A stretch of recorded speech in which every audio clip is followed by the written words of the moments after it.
Good morning students. अभी हमारा topic है डाई इलेक्ट्रिक कांस्टेंट और relative electric permittivity.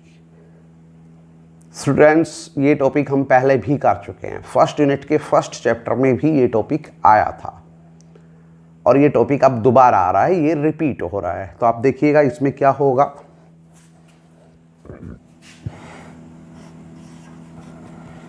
Dielectric constant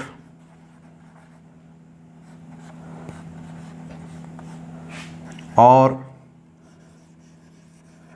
relative electric permittivity. Dielectric constant और relative electric permittivity, जिसे epsilon R से लिखते हैं। डाई इलेक्ट्रिक कांस्टेंट और रिलेटिव इलेक्ट्रिक परमिटिविटी। तो हमने वहाँ पे क्या पढ़ा था, हम वहीं से शुरुआत कर लेते हैं। देखिए मेरे पास एक ये पॉइंट चार्ज Q1 है, एक पॉइंट चार्ज ये Q2 है और ये एक दूसरे से R डिस्टेंस के ऊपर है। किस मीडियम में? In free space. और फ्री स्पेस का मतलब क्या होता है? या तो वहाँ पे एयर है या वैक्यूम है, या तो एयर है या वैक्यूम है। जस्ट मैं रिपीट कर रहा हूँ, वहाँ पे हमने पढ़ लिया था। जब दो पॉइंट चार्ज कुछ दूरी पे हो इन फ्री स्पेस, तो उनके बीच में जो फोर्स ऑफ इंटरेक्शन होगा, वो फोर्स ऑफ इंटरेक्शन होगा F equal to 1/4 pi epsilon naught Q1 Q2 upon R square. Students, यहाँ ध्यान देने वाली बात यह है कि मैं दूसरा भी फोर्स ऑफ इंटरेक्शन निकालूंगा, तो इसलिए मैं इसे, क्योंकि जहाँ फ्री स्पेस होता है तो वहाँ वो नोट लगता है, जैसे यहाँ लग गया नोट, तो यहाँ पर भी लगा सकता हूँ। अब यही दोनों चार्ज मैं दोबारा से ले रहा हूँ, वही चार्ज हैं, पॉइंट चार्ज Q1 और Q2 उतनी ही दूरी पे हैं, बस मीडियम बदल गया है। क्लियर? In any medium. अब फ्री स्पेस नहीं है, ये ध्यान देने वाली बात है। अब इनके बीच में जो फोर्स ऑफ इंटरेक्शन होगा वो कितना होगा? Fm कितना होगा? 1/4 पाई एप्सिलॉन। एप्सिलॉन नॉट नहीं आएगा, नॉट ध्यान रखिएगा वहीं पे आता है जहां पे क्या हो? फ्री स्पेस हो।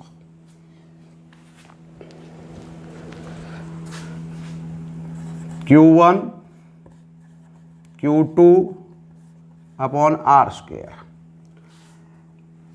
अब मैं इस इक्वेशन नंबर 1 को इक्वेशन नंबर 2 से डिवाइड कर दूं तो क्या आएगा? F0 upon Fm। तो ये इधर से भी इसके बटे में ये आएगा, दिस अपॉन दिस, और बाकी सब कुछ कट जाएगा और आपके पास जो बचेगा वो बचेगा epsilon upon epsilon not.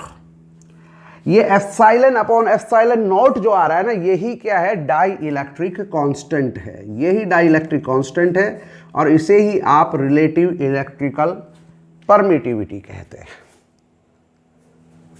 Okay, ये जितना भी मैंने यहां पे किया है ये ऑलरेडी हम पहले सीख चुके हैं।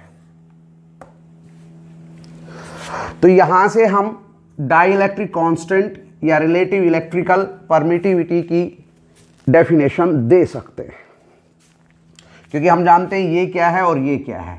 डाई इलेक्ट्रिक कांस्टेंट क्या है? इसका और इसका रेशियो है, F0 और Fm का रेशियो है। तो ये डेफिनेशन हम दे भी देंगे। देखिए क्या होगा, आप खुद ही सोचिए। डाई इलेक्ट्रिक कांस्टेंट और relative electrical permittivity may define as ratio of force of interaction between two point charges separated at a certain distance in a free space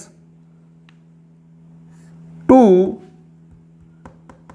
force of interaction between same two point at a separated at a same distance in any medium। बस simple कि ये कितना होगा, ये F note और F M का ratio है। तो बस आप वही बता देना कि ये दरअसल इसको डिफाइन कर सकते हैं as a ratio of this to this. अब ये क्या है आप बता देना और ये क्या है बता देना। फिर ये टॉपिक यहां पे क्यों आया, क्योंकि इतना तो हम पढ़ चुके हैं ना। यहां क्यों आया, सुनिए यहां क्यों आया।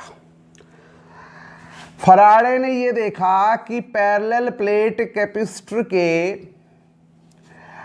बीच में अगर हम डाइलेक्ट्रिक मीडियम फुली भर दें, यानी इनके बीच की जो स्पेस है वो कंप्लीटली फिल कर दे, दोनों प्लेट्स के बीच की जो स्पेस है वो आप कंप्लीटली फिल कर दे, किसके द्वारा, डाइलेक्ट्रिक मीडियम के द्वारा।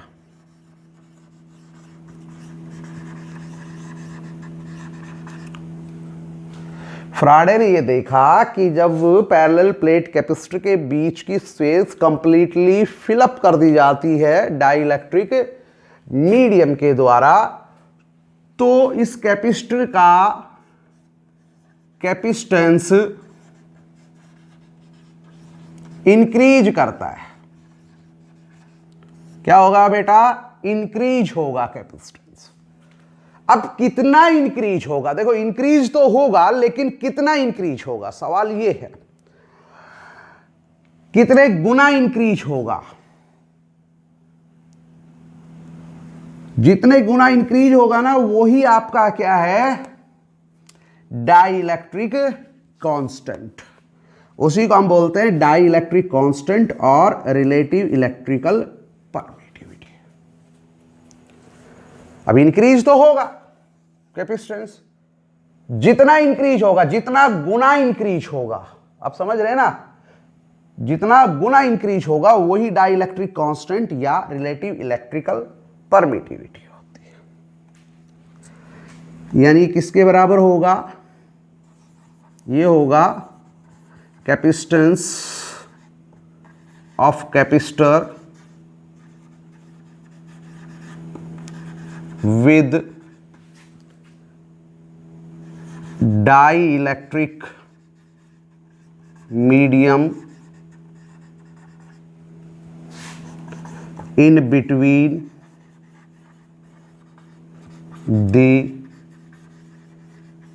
plates. Capacitance of capacitor with a dielectric medium in between the plates to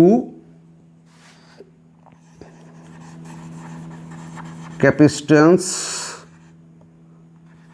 of capacitor, capacitance of same capacitor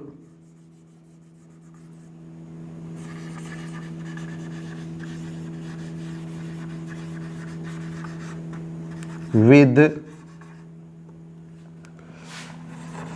air or vacuum in between the plates. यानी जब आपने डाइलेक्ट्रिक मीडियम बीच में fully complete कर दिया, उस समय इसका जो कैपेसिटेंस था उसका रेशियो, जब इसके बीच में कुछ भी नहीं था, केवल एयर थी या वैक्यूम था, उस समय इसका जो कैपेसिटेंस था उसके साथ। तो ये जो चीज है ये क्या होगी, आपकी डाइलेक्ट्रिक कांस्टेंट या रिलेटिव इलेक्ट्रिकल परमिटिविटी। तो इसका मतलब ये हुआ कि इसको ऐसे लिखे के और एप्सिलॉन आर इक्वल टू, अब इसको देखो ऐसे लिख दे सी एम और इसको ऐसे लिख दे सी नॉट, ये हो गया C M upon C naught के बराबर। यहां से अगर मैं सी एम देखना चाहूं तो कितना होगा, देखो सी एम तो वो के सी नॉट हो सकता है, सी नॉट को इधर लेके आइए, वो हो सकता है के सी नॉट, लेकिन सी नॉट को अगर इससे गुना कर दे तो वो एप्सिलॉन आर सी नॉट भी हो सकता है, और एप्सिलॉन आर सी नॉट कितना होता है वो हमने पीछे देखा था, इसे जस्ट पैरेलल प्लेट कैपेसिटर भी देखा था ना, हमारा सी कितना आ रहा था, epsilon not a upon D. वहां केवल एक ही कैपेसिटेंस था इसलिए C लिख दिया था, लेकिन थी तो एयर ही ना उसके बीच में, और एयर या वैक्यूम होता है तो वो नोट लगाया जा सकता है, यानी वो C ऐसे भी लिखा जा सकता है, C not epsilon not A upon D। तो फिर यहां पे लिख दे C नॉट की value epsilon not A upon D।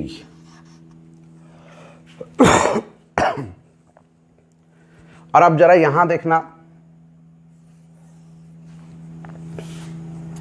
Epsilon R की अगर इससे गुना कर दो तो कितना आएगा, देखो एप्सिलॉन, ये नीचे वाला उधर चला जाए तो epsilon equal to epsilon naught epsilon R। तो यहां पर भी एप्सिलॉन नॉट एप्सिलॉन R की जगह क्या आ सकता है, एप्सिलॉन। तो ये हो गया एप्सिलॉन A अपॉन D। तो ये आर्टिकल हम ऑलरेडी इतना पहले पढ़ चुके थे, जो फोर्स के रेस्पेक्ट में हम पढ़ चुके थे। अब हमने यहाँ पे वो कैपेसिटेंस के रेस्पेक्ट में देखा है कि हम उसको किस तरीके से डिफाइन करेंगे।